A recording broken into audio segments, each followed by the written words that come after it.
Assalamualaikum warahmatullahi wabarakatuh. Perkenalkan, nama saya Oktavian Abu Musa Al-Asyari dengan NIM 206151039 dari kelas Tadris Bahasa Indonesia 3B. Oke, pada video kali ini saya akan mereview buku Orang-Orang Biasa atau yang bisa kita sebut dengan OOB karya Andrea Hirata. Novel ini merupakan novel yang ke-10 yang diterbitkan oleh Andrea Hirata bersama penerbit Bentang Pustaka. Oke, langsung saja, tidak usah lama-lama lagi, kita pergi ke reviewnya. Poin pertamanya pastinya yang kita bahas yaitu mengenai identitas buku. Judul buku adalah Orang-Orang Biasa. Buku ini diterbitkan PT Bentang Pustaka di tahun 2019. Penulisnya adalah Andrea Hirata sendiri, serta jumlah halamannya ada 300 halaman.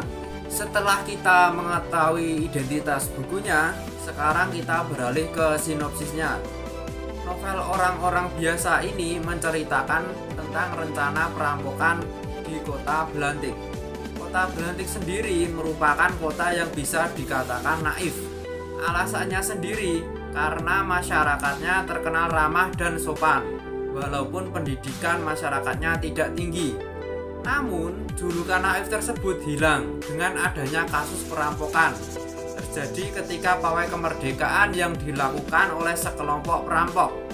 Perampok tersebut merupakan sekawan persahabatan yang melakukan aksi demi anak salah satu di antara mereka yang diterima di Fakultas Kedokteran di salah satu kampus ternama, yaitu Aini, anak sulung dari Dinah. Persahabatan yang terdiri atas 10 orang, yaitu Salut, Junilah, Nihe, Dinah, Handai, Sobri, Honorun, Rusip, Tohirin, dan Debut. Persahabatan mereka diawali ketika masa bangku SMA, yang mana mereka merupakan siswa-siswa yang tergolong kurang pintar, sehingga harus ditempatkan di barisan paling belakang. Bahkan di antara mereka tidak sampai lulus SMA karena berkali-kali tidak naik kelas. Sampai usia dewasa pun mereka masih kompak menjaga persahabatannya, walaupun nasib mereka yang berbeda-beda, namun tetap sama dengan kondisi kesederhanaannya.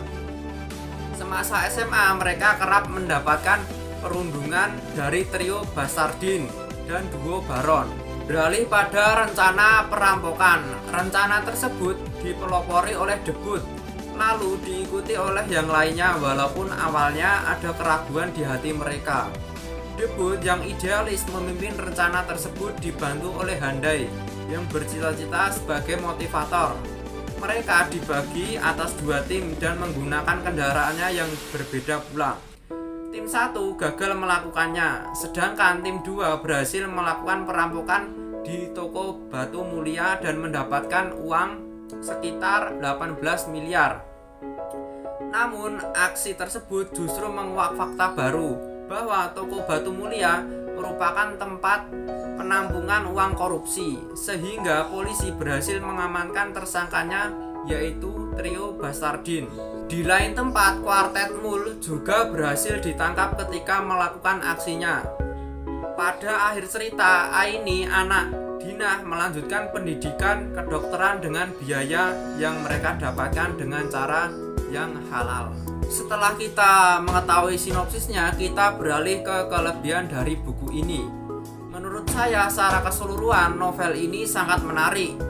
Ceritanya dikemas dengan gaya khas yang berkelas dan juga banyak pesan-pesan yang terkandung dalam novel ini, terutama bagi dunia pendidikan. Bagi pembaca pemula, membaca novel ini juga tak akan membosankan. Dengan jumlah halaman yang minimalis dan gaya penulisannya yang ringan, akan membuat pembaca tak bosan menikmati novel tersebut. Ceritanya juga sangat menghibur, menunjukkan karakter asli orang-orang Indonesia pada umumnya yang jujur, lugu, santun, dan dapat menjadi orang yang cerdas jika mau belajar. Yang selanjutnya, alasan saya menyukai buku ini karena terdapat pesan moralnya yang begitu menyentuh, antara lain: 1. rela menolong demi tujuan yang mulia. Yang kedua, kejujuran adalah yang paling utama dalam hidup. Yang ketiga, jangan takut untuk bercita-cita, sertai dengan usaha dan doa. Yang keempat, jangan memandang orang lain dengan sebelah mata. Yang kelima atau yang terakhir, keburukan yang disimpan dengan rapat pada akhirnya pastinya akan terungkap. Sekarang kita beralih ke kesimpulan. Berdasarkan analisis yang saya lakukan terhadap novel Orang-orang Biasa karya Andrea Hirata ini, saya menyimpulkan bahwa novel tersebut dibangun atas satu, unsur tokoh dan penokohan. Tokoh yang dihadirkan pada novel Orang-orang Biasa karya Andrea Hirata ini adalah individu rekaan. Yang kedua, ada unsur alur. Pada novel tersebut adalah alur maju. Yang ketiga, latar tempat pada novel tersebut adalah kota Belantik. Kota Belantik dalam novel tersebut ada di Provinsi Belitung. Latar waktu pada novel tersebut adalah zaman reformasi. Sedangkan latar sosial dalam novel tersebut menggambarkan suasana Melayu Belitung ditandai dengan penggunaan istilah dan sapaan dalam bahasa Melayu Belitung. Tema pada novel ini yaitu usaha melanjutkan pendidikan bagi orang miskin.